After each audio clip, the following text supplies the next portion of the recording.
오늘 주시는 하나님 말씀은 요한계시록 2장 1절부터 11절까지입니다. 같이 읽습니다. 시작. 에베소 교회의 사자에게 편지하라.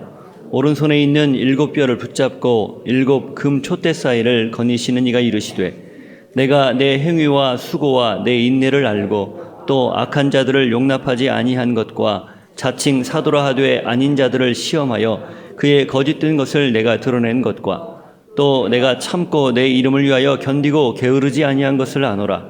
그러나 너를 책망할 것이 있나니 너의 처음 사랑을 버렸느니라. 그러므로 어디서 떨어졌는지를 생각하고 회개하여 처음 행위를 가지라. 만일 그리하지 아니하고 회개하지 아니하면 내가 내게 가서 내 촛대를 그 자리에서 옮기리라. 오직 내게 이것이 있으니 내가 니골라당의 행위를 미워하는도다. 나도 이것을 미워하노라. 귀에 있는 자는 성령이 교회들에게 하신 말씀을 들을지어다. 이기는 그에게는 내가 하나님의 낙원에 있는 생명나무의 열매를 주어 먹게 하리라. 서머나 교회의 사자에게 편지하라. 처음이요 마지막이요 죽었다가 살아나신 이가 이르시되 내가 내 환난과 궁핍을 알거니와 실상은 내가 부요한 자니라. 자칭 유대인이라 하는 자들의 비방도 알거니와 실상은 유대인이 아니요 사탄의 회당이라.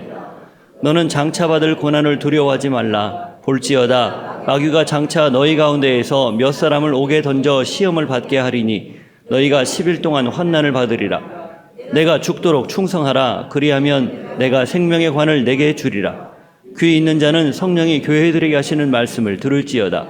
이기는 자는 둘째 사망의 해를 받지 아니하리라. 본 것과 또 그리고 일어나고 있는 일들 그리고 장차 일어날 일을 기록하라고 1장 마지막 부분에서 예언한 그 가르쳐 주신 그 예수님의 계시를 받고 사도 요한이 이제 그 말씀 들은 대로를 쓰고 있습니다. 7 교회에 대한 소아시아에 있는 7 교회에 대한 내용들이죠. 에베소부터 시작해서 마지막 라오디게아 교회까지 이 지역이 여러분 그림을 사도 바울이 선교여행 다녔던 그 소아시아 지역을 좀 떠올려 보면 에베소는 이 터키 남서부 쪽 항구 도시입니다. 거기를 기점으로 해서 시계 방향으로 북쪽으로 올라갔다가 오른쪽으로 돌아서 마지막 라오디게아 교회까지 소아시아 이렇게 약 시계 방향으로 도는 듯한 그런 방향으로 되어 있는 교회들입니다. 아마 이 사도 요한의 편지를 7 교회에 쓰는 이 요한계시록을 가지고 이 전달자가 그렇게 돌았을 거라고 그렇게 추정을 합니다. 이 에베소 교회는 사도행전 19장에 바울이 브리스길라와 아굴라와 함께 개척한 교회고 3년간 목회했던 교회입니다. 바울이 3번에 걸쳐서 전도 여행을 떠났는데 그중에 가장 긴 시간 체류했고 또 긴 시간 목회했던 그만큼 정성을 많이 쏟았고 또 그만큼 많은 기적들이 있었고 놀라운 일들이 있었던 교회입니다. 아데미를 섬기는 그런 그 신전이 있었는데 그걸 통해서 그게 얼마나 컸던지 아마 세계 7대 불가사의로 이렇게 이야기하는 거대한 신전 중에 하나가 거기에 있는데 많은 사람들이 그 아데미를 섬기는 일에 종사하고 또 그걸로 인해서 삶을 이렇게 살았던 그런 곳이 바로 에베소입니다. 그래서 바울이 복음을 전했을 때 사람들이 마술책을 태우고 그리고 우상 섬기는 일을 그만두잖아요. 그것 때문에 나중에 이 에베소에서 소요 사태가 일어날 정도로 도시 자체가 완전히 우상 숭배에 깊이 물들어 있었고 그러나 복음을 전해 듣고 하나님 뜻대로 살려고 몸부림쳤던 그런 교회, 에베소 교회입니다. 이 소아시아에 있는 7 교회 그리고 그 지역에 있던 교회의 대표적인 교회였고 또 가장 큰 교회이기도 했습니다. 그런 교회에 제일 먼저 이 요한이 편지를 씁니다. 우리 1절 한번 읽어볼까요? 시작. 에베소 교회의 사자에게 편지하라. 오른손에 있는 7뼈를 붙잡고 7 금촛대 사이를 거니시는 이가 이르시되 거기에 에베소 교회에 편지를 하는데 예수님에 대한 표현이 7 벼를 붙잡고 7 금촛대 사이를 거니시는다 이렇게 표현되어 있는데 그게 앞부분 1장 마지막 20절을 보면은 7 별은 7 교회의 사자고 또 7 촛대는 7 금촛대는 7 교회라는 것을 알 수 있습니다. 그런데 이 에베소 교회에 편지를 보내는데 예수님이 자신을 표현할 때 그 별을 붙잡고 있고 그 사이를 거니신다 이렇게 되어 있는 거죠. 바울이 쓴 에베소서의 주제는 교회입니다. 교회가 과연 무엇이냐? 교회는 성도 그리스도의 몸, 그분을 머리로 두는 곳, 이런 표현들을 쓰면서 교회에 대한 지대한 관심을 보이고 있고 또 그 교회의 역할과 또 교회가 할 일들을 정확하게 알려주는 것이 에베소서죠. 그만큼 이 에베소 교회는 이 교회라는 것에 대해서 그리고 교회 공동체가 얼마나 중요한지를 전에 들었고 또 그 교회가 얼마나 중요하기 때문에 그들이 교회를 지키고 또 교회를 섬기기 위해서 수많은 노력과 또 수고, 애씀들이 있었던 그런 교회라는 것을 알 수 있어요. 그런 교회에 예수님이 자기 자신을 표현하는 것이 그 교회를 주관하고 있고 다스리고 있고 또 한편으로는 관심이 많은 그런 분이 예수님 자신이다 이렇게 이야기하는 거죠. 그러면 그 교회가 어떤 일이 있었는가? 2절부터 3절까지 한번 읽어보겠습니다. 시작. 내가 내 행위와 수고와 내 인내를 알고 또 악한 자들을 용납하지 아니한 것과 자칭 사도라 하되 아닌 자들을 시험하여 그의 거짓된 것을 내가 드러낸 것과 또 내가 참고 내 이름을 위하여 견디고 게으르지 아니한 것을 아노라. 이 교회에 대한 열심을 가졌던 그리고 교회를 잘 섬기고 또 건강한 교회가 되기 위해서 애썼던 이 에베소 교회에서 어떤 일들이 있었는가? 2절부터 3절까지 5가지를 이야기해요. 수고가 있었다, 인내가 있었다, 그리고 악한 자들을 용납하지 않았다. 그 다음에 자칭 사도라 하되 아닌 자들을 시험해서 그것을 진위를 분별해냈다. 그리고 모든 것을 참고 견디고 게으르지 아니했다. 이런 내용들을 이야기합니다. 칭찬이죠. 바울로부터 전해들은 교회의 소중함을 알았던 에베소 교회였기 때문에 그들은 교회를 섬기고 교회를 교회답게 하기 위해서 굉장히 많은 수고들을 했다는 거예요. 그리고 누가 봐도 부끄럽지 않은 그런 교회를 만들고 그런 존재들이 되기 위해서 열심히 살았다는 것을 알 수 있습니다. 특별히 여기에 보면 2절에 인내를 알고 그 다음 3절에 아니한 것을 아노라. 주님이 다 보고 계셨다는 거죠. 7 금초대 사이를 거니시는 주님이, 교회에 지대한 관심이 많았던 주님이 그런 에베소 교회에 있는 모습 그대로를 그리고 열심히 하고 잘했던 모습을 보고 안다라고 이야기한 겁니다. 사실 주님이 우리의 마음, 중심, 그리고 우리가 하나님을 향한 그 사랑의 고백, 이걸 듣고 알고 계시다.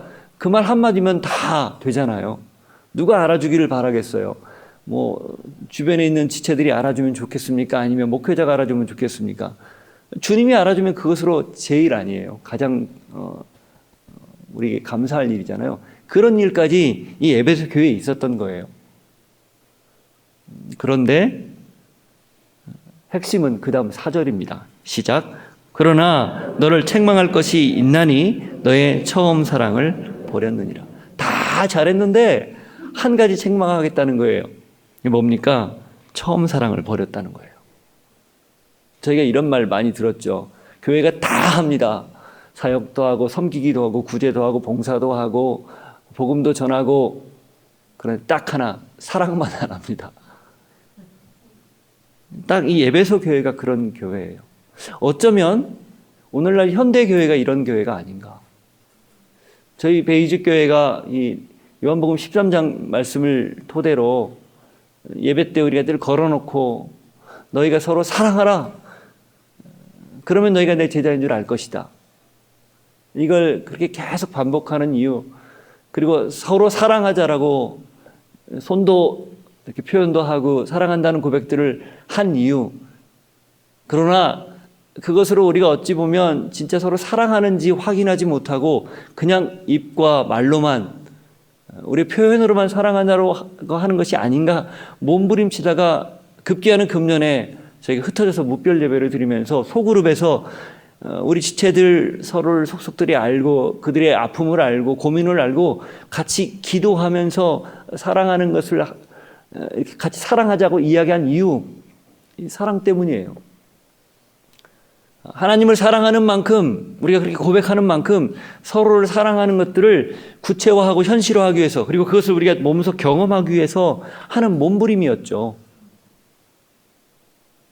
바로 이런 이 에베소 교회를 향한 주님의 이 안타까운 마음을 우리가 가지고 있기 때문에 그렇습니다. 이 교회의 문제는 사랑 빼고 다 한 거예요. 아니, 사랑도 했겠죠. 사랑하는 표현으로 봉사도 하고 섬기기도 했겠죠. 그러나 그 마음의 중심에 주님이 보시기에, 다 알고 있는데, 다 판단하고 있는데 주님이 보시기에 너희들이 그 처음 사랑을 잃었다. 두 가지로 해석이 가능할 것 같습니다. 하나님을 향한 사랑, 그 사랑이 식었다.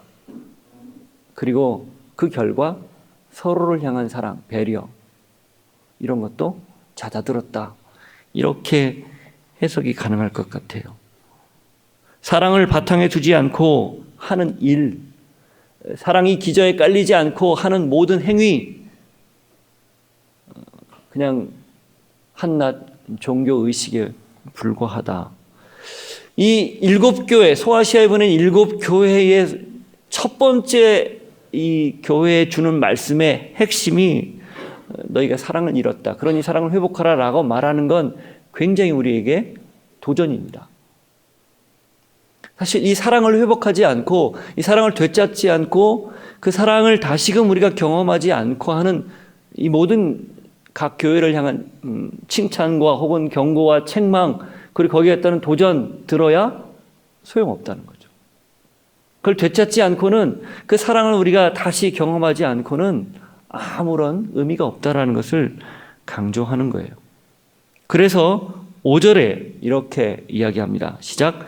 그러므로 어디서 떨어졌는지를 생각하고 회개하여 처음 행위를 가지라.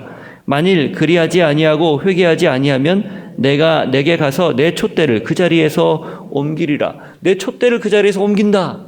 이게 무슨 말인가요? 촛대는 교회를 지금 의미한다고 그랬어요. 그걸 옮기겠다는 거예요.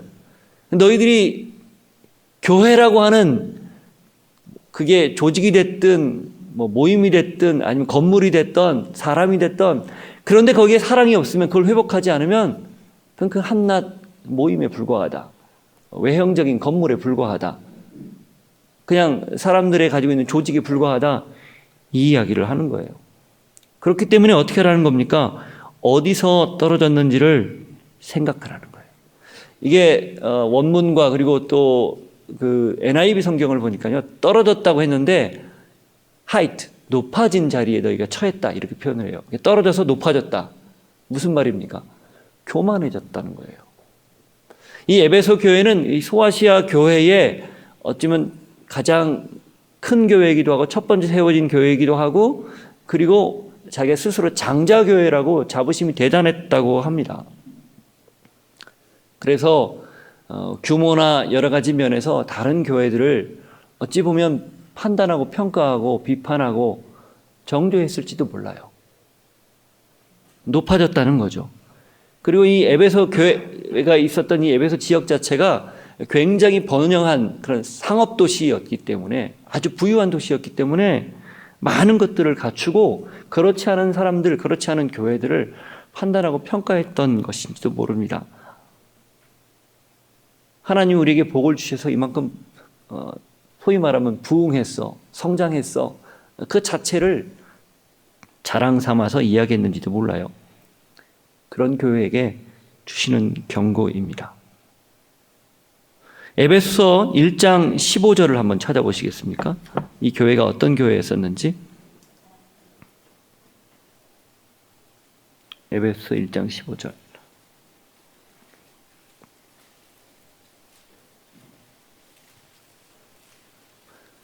바울이 에베소 교회에 보내는 편지에서 그들을 위해서 기도를 하는데, 그 기도를 하게 된 이유를 설명하는 내용의 첫 부분입니다. 시작. 이로 말미암아 주 예수 안에서 너희 믿음과 모든 성도를 향한 사랑을 나도 듣고. 이 옥중에서 에베소 교회, 자기가 개척했던 교회의 이야기를 전해 들었는데, 그들이 그 복음을 전해 듣고 변화가 되고 서로 믿음을 지키고 뜨겁게 사랑하는 것을 들었다는 거예요. 그것이 바울의 마음을 따뜻하게 했고 아주 뿌듯하게 했습니다.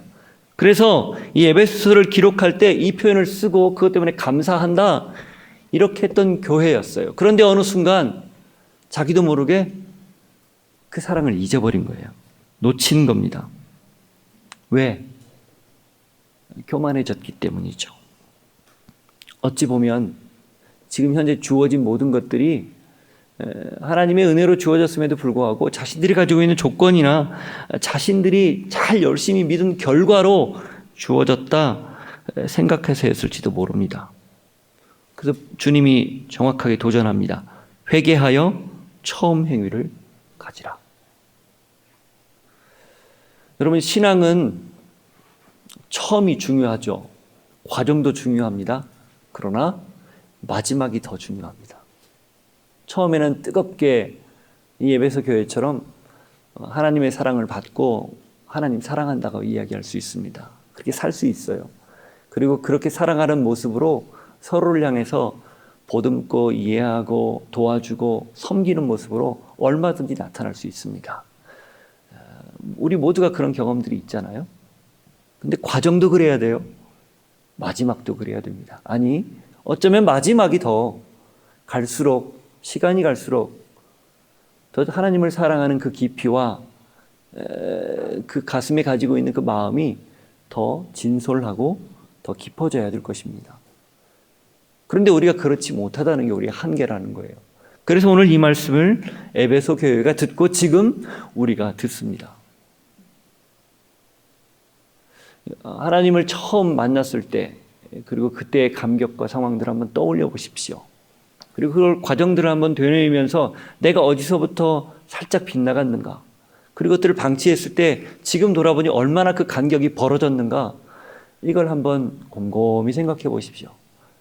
그리고 오늘 말씀처럼 처음 행위, 첫사랑을 다시 되찾는 여러분이 되기를 주님의 이름으로 축복합니다. 그것이 분명하게 다시 세워져야 우리의 신앙이 오늘 의미가 있고 내일 그 신앙 자체가 하나님 주시는 사랑과 믿음으로 살 수 있는 것이 되기 때문입니다. 그러면서 한 번 더 니골라당의 행위를 미워했다는 칭찬을 합니다. 6절, 오직 내게 이것이 있으니 내가 니골라당의 행위를 미워하는도다. 나도 이것을 미워하노라. 이 니골라당은 구원받았으면 아무렇게나 살아도 된다, 한마디로 이런 주의자들이에요. 요즘 구원파 같은 그 비슷한 맥락이죠. 십자가의 능력이 나를 구원했기 때문에 나는 이제 모든 죄를 다 용서받았어. 앞으로 지을 죄도 용서받았으니까 그냥 살아도 돼. 맞는 말 같지만 틀린 말이죠. 우리가 하나님을 사랑하는데 그럼 이 니골라당의 행위가 왜 생겼는가? 이 첫사랑을 잊어버렸기 때문에 생긴 거죠. 하나님을 사랑한다면 그 사랑하는 하나님이 원하시지 않는 것 당연히 미워하게 되어 있는데 그렇지 않게 된 거예요. 그래서 그걸 미워한 것을 안다라고 이야기하는 거예요. 그런데 이상하게도 이들 안에는 하나님을 사랑하는 그 사랑을 잊어버렸던 거죠. 자, 7절을 한번 읽어보겠습니다. 시작. 귀 있는 자는 성령이 교회들에게 하시는 말씀을 들을지어다. 이기는 그에게는 내가 하나님의 낙원에 있는 생명나무의 열매를 주어 먹게 하리라. 그리고 약속을 합니다. 이기는 자는 생명나무의 열매를 먹게 하리라. 에베소 교회에 주시는 말씀이에요. 하나님을 사랑하고 이웃을 사랑하면, 그래서 교회를 교회되게 하면 하나님 나라에 있는 그 낙원에 있는 생명나무의 열매, 에덴 동산에서 아담과 하와가 먹었던 바로 그 열매를 먹을 수 있는 특권을, 은혜를 허락하겠다 이야기합니다. 이어서 서머나 교회 이야기를 합니다. 8절 한번 읽습니다. 시작. 서머나 교회의 사자에게 편지하라. 처음이며 마지막이요 죽었다가 살아나신 이가 이르시되. 서머나 교회는 에베소 교회에서 에베소 지역에서 북쪽으로 50km 정도 떨어져 있는 역시 항구 도시입니다. 여기도 많은 무역들을 했었고 상당히 부유했던 그런 도시로 알려져 있습니다. 에베소 지역과 경쟁적인 관계에 있었다고 해요. 그런데 이 서머나 지역의 특징은 주전 23년경에 티베리우스라는 황제가 있었는데 그 황제의 신전을 다른 지역들하고 경합해서 자기들 지역에 세운 그런 곳이기도 합니다. 그리고 여기에는 그것 때문에 황제 숭배가 아주 다른 도시나 다른 지역에 비해서 굉장히 많았던, 굉장히 자연스럽게 일어났던 그런 지역이고, 특히 그 도미티아누스 황제가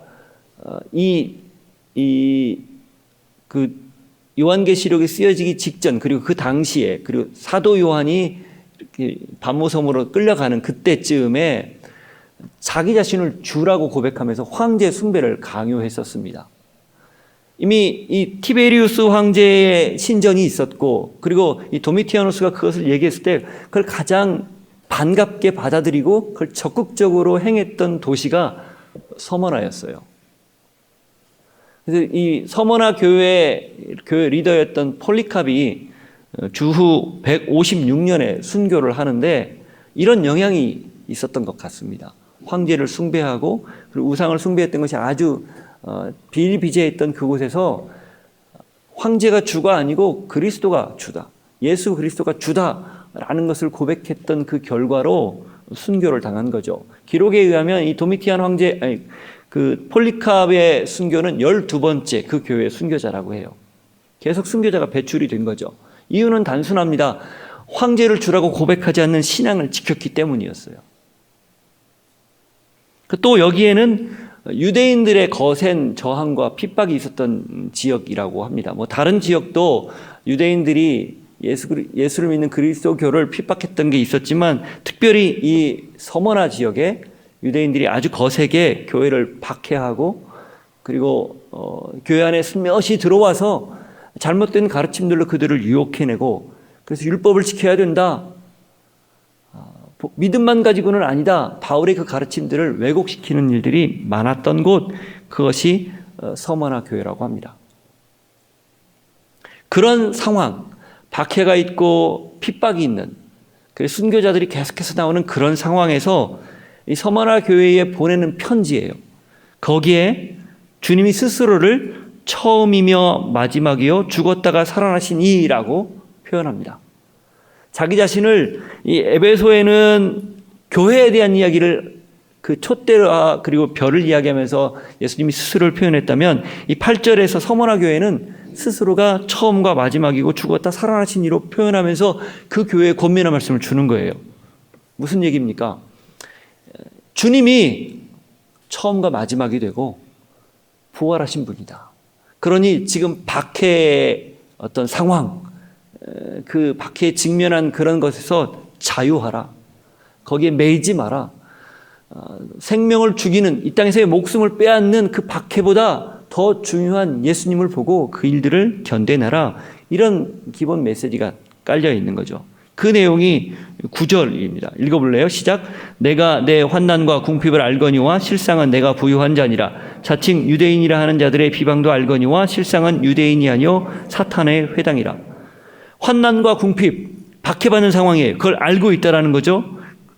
그걸 알지만 실상 너희는 부유한 자다. 내가 처음과 마지막이고 죽었다가 다시 살아난 주님이기 때문에 그걸 믿는 너희들은 박해 현장에 있어도 오히려 부유한 자다. 이렇게 이야기하는 거예요. 유대인이라 하는 자들이 비방하고 그리고 그들이 핍박하지만 그들은 사실 가짜다. 사탄의 회당이다. 그들이 가지고 있는 열심은 잘못된 열심이다. 이렇게 이야기하는 거예요. 그러면서 앞으로 일어날 일들이 어떤 일인지를 이렇게 이야기합니다. 10절. 너는 장차 받을 고난을 두려워하지 말라. 볼지어다 마귀가 장차 너희 가운데에서 몇 사람을 옥에 던져 시험을 받게 하리니 너희가 10일 동안 환난을 받으리라. 내가 죽도록 충성하라. 그리하면 내가 생명의 관을 내게 주리라. 그러면서 앞으로 일어날 박해, 실질적으로 일어날 일들을 이야기하는 거예요. 그러나 뭐예요? 두려워하지 말라. 어떤 일이 벌어져도 두려워하지 말라. 심지어는 목숨을 빼앗겨도 두려워하지 말라. 그래서 끝까지 충성하라. 그리하면 생명의 관을, 이 승리의 관을 너희에게 줄 것이다. 이렇게 이야기합니다. 그리고 나서 11절에 이런 약속을 해요. 시작. 귀 있는 자는 성령이 교회들에게 하시는 말씀을 들을지어다. 이기는 자는 둘째 사망의 해를 받지 아니하리라. 신앙을 지켰다고 만일에 죽음에 이르거든 그 죽음에 이르는 지경까지 가더라도 절대 믿음을 저버리지 말라.